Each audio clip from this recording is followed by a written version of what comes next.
Hello and welcome to another video review. This is Kane Lynch Dead Men for PC, Xbox 360, and PlayStation 3. This is a third-person shooter by IO Interactive and originally published by Eidos Interactive, although now Square Enix is in charge of all that because they ended up buying out Eidos Interactive. But it was released in November of 2007, and really the only noteworthy feature about it as far as its legacy goes is that it was involved in a big controversy over the GameSpot review of it, which was a 6 out of 10 and is generally rumored to be the cause for firing Jeff Gerstmann, who was the editor at the time. And it's just kind of weird because other than that, it just dropped off the face of the earth and nobody really talks about it. So the question ultimately becomes, how is it as a game? Because at the time it got a fairly mixed reception.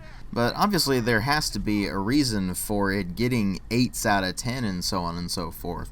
So let's go ahead and delve right into this thing. Well, as far as presentation goes, this is powered by the same engine that ran Hitman Blood Money, so theoretically it has some impressive features, right? Except none of them are really used, and in fact this game is pretty ugly most of the time. You have a lot of the whole brown and gray and realistic, but they do actually throw in a bit more color than most other shooters of the time. So there is that, but unfortunately there is just a lot of drab color schemes, and the animations in particular are downright horrible. I mean, just look at them. Things just clip in and out, and the animations themselves are so incredibly simplistic it'd be easy to mistake them for alpha animations rather than the final product animations. And it's down to incredibly amusing things like if you actually zoom in on characters, their faces don't move. And there's quite a few times where I have looked at the various characters who were talking at the time and their mouths weren't moving either. Sometimes it works, sometimes it doesn't. And it just seems like a crapshoot as to whether or not it's going to work. So what you end up with is just this kind of jumbled mess of things where it should be alright, but it just isn't. And even better is when you run into things like the complete lack of really being able to tell what you're doing as far as visual cues goes.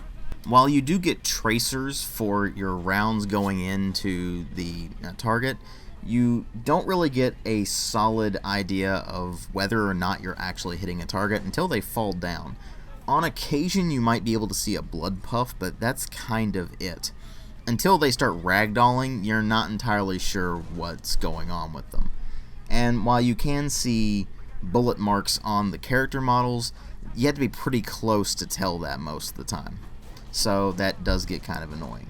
But then there's the feature that just annoys the crap out of me, and that's whenever you go down, it starts throwing all this bright light around and starts going through this sort of mental trauma thing where you hear voices going through your character's head that are related to what is going on in the plot and things like that. In Kane's case, it's basically just telling him how terrible of a father he is and how much he's screwed up and things like that. Fuck, what have I done? How can I let this happen? What the fuck is wrong with me? What the fuck is the matter with me? How can I let this happen? Secure the room while I get the briefcase. Which is a somewhat interesting way of doing it, except that it pops up way too often to really have much of an effect on the player. And so you're constantly going into this state where it just becomes annoying rather than sort of impactful. And it doesn't help that the sound design is not particularly great either. I mean, the voice acting is okay. They do a decent job considering what's there in the script. But by and large, you've got a lot of fairly generic kind of acting going on, where it feels like they're just reading lines from a page rather than really getting into character. Although, with these particular characters, it's not exactly easy to get into a role, but I'll get to that in a moment.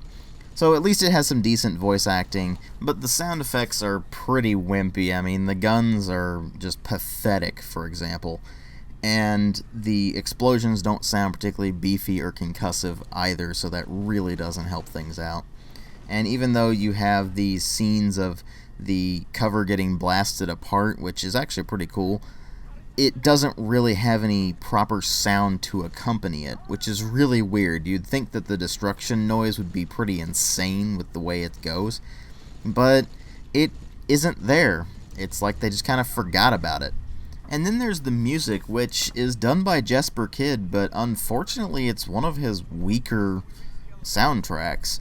I mean, it probably doesn't help that it's attached to this game, which I'll get more into in a moment, but it just doesn't really have the same kind of oomph that his music does in other games. So it just ends up falling flat more than anything else, and it's really unfortunate because there are a couple of tracks in the game that are pretty decent and they kind of get you in the mood for things, but then the game just kind of has to get in the way of that. So that leads me into what really matter here, which are the story and the gameplay. Now the story in this starts out with Kane being on a vehicle bound for death row when he is informed by another one of the people bound for death row named Lynch that there is going to be a breakout. And so this breakout ends up freeing both him and Lynch, and they end up going to meet with a group of criminals that are known as the Seven. And they all accuse Kane of stealing from them and say that they took his wife and daughter hostage. So he's given a certain amount of time to retrieve the money or they'll be killed. Pretty standard story setup for a kind of crime drama thing, except the plot doesn't really go anywhere. In fact, I really couldn't follow what was going on the entire time I was playing it, because it transitions so incredibly poorly from one thing to the other that you just feel like you're jumping around and there's just huge swaths of things just not being said, or there's huge swaths of the story that were just cut for time, or any number of things like that. For example, after the meeting with the Seven, you end up having to do a getaway when the police show up, and after that, you end up going to Tokyo to get the money. And immediately after you do the Tokyo bit, suddenly you're in Havana, and there's civil war going on. Because reasons! Now, they try to explain this away by basically saying that the Seven are a destabilizing factor. It's what they do. But the ultimate crux of the story is that Kane is going to really just take down the Seven for just what they have done to his family. I mean, you know going into it that they're at the very least going to kill one of his family members, whether it be his wife or his daughter. You know that from the get-go. And so when it inevitably happens, because again, you know it's coming from the get-go, because they basically foreshadow it throughout the entirety of the bits preceding that, it just falls flat on its face and doesn't give you any motivation. In fact, there is no motivation to go through the story in this thing. There's nothing to hook the player. The characters aren't interesting. Kane himself is pretty one-note. He's just kind of an asshole. And he does have this kind of mysterious past, but you don't really get anything out of it. And Lynch is crazy, but he's not the kind of crazy that's really interesting. So you're just left with these characters who are wholly unlikable in a situation that is, frankly, completely ridiculous. And the plot just doesn't really end up going anywhere. And on top of that, its transitions between various locales are not done very well at best, and at worst are done extremely poorly. So you're just kind of left to try to catch up as you go through the game, and it gets incredibly irritating as you go through. But I could look past the plot if the gameplay were up to snuff. So how is the gameplay? Well, as far as being a third-person shooter goes, it's fairly standard fare for its time, except for one glaring thing, which I'll get to in a moment. But you have a primary weapon, you have your secondary weapon, which is a pistol, you've got grenades, and you can run around and pick up different kinds of weapons as you're going through the levels. There is a cover system, so you can go up to an object and take cover behind it, although it is an automatic cover system, so you just kind of walk up to the cover and you're supposed to take cover behind it, except it doesn't always work. And even when you do manage to actually assume the cover position, a lot of the times you'll just get hit by bullets anyway, which gets incredibly annoying. And your cover can sort of degrade to the point where a few stray bullets can hit you a lot easier. So that can get pretty irritating when you're going through and things just not cooperating with you. But then there's the way the weapons handle. And I'm just going to roll you a clip here, which is going to show you the arbitrary inaccuracy that these weapons have. The bullets don't go where you're pointing the gun. They go in a general pattern around where you're pointing the gun, and you have no idea where the bullet is actually going to land. You can see this very easily. Your crosshair doesn't change, you don't get sights to aim down or anything like that. You just aim at it and hope that your bullets will hit it. And they might not. So you might aim at their head and miss for the first 4 or 5 shots before you finally hit the target. So you never really feel like you have any real control over your accuracy. You're just kind of pointing it in the general direction and letting the game do it for you. And sometimes the game is merciful, sometimes the game is not merciful. So it gets pretty irritating when you constantly miss and eventually you hit them after spending half your damn magazine trying to hit them. And of course, depending on which weapon you're using and where you hit the target, it's going to take 1 or more hits to bring them down. If you hit them in the head, usually it's a 1-hit kill. If you hit them in the torso, it might take 2, it might take 5 or 6. You don't really know for sure. But again, that's assuming you hit the target anyway. And the controls for them are just awkward. For example, they don't have a reload button in this thing. Instead, you just wait, and eventually you will automatically reload the gun. It's really awkward, and I don't know why they did it that way. There is a reason that a reload button is a standard feature, as opposed to something that the game is just supposed to impose on you. And that reason is very simple. There are good times to reload, and there are bad times to reload. The good times to reload are when you're not getting shot to hell. The bad times are when the enemy can readily and easily shoot you all to hell, and so you're stuck not being able to do anything as you reload your gun. Now luckily the reloads are pretty quick, but they are still incredibly annoying just the way they actually work out in the game. And I did find success in actually forcing the game to reload my weapon, and that was by pressing the use key. I really don't know why they opted for this system. It's just awkward, it's unintuitive, and it ends up just being annoying rather than helpful. But then there's the squad mechanics. You see, this is vaguely resembling a tactical third-person shooter in that you can issue commands to your various team members. And that basically is hold position, attack stuff, or follow me. And that's kind of it. So it's an incredibly rudimentary system, and guess what it's got to go along with it? Incredibly rudimentary AI. The AI in this game is horrible. Enemies will stand out in the open to some degree. Usually they try to find cover, but there's quite a few instances where they wouldn't find cover and they would just sit there and let themselves be shot to bits while I moved in and out of cover like it was not really a big deal. In fact, about the only thing the AI can actually do relatively well is shoot at things.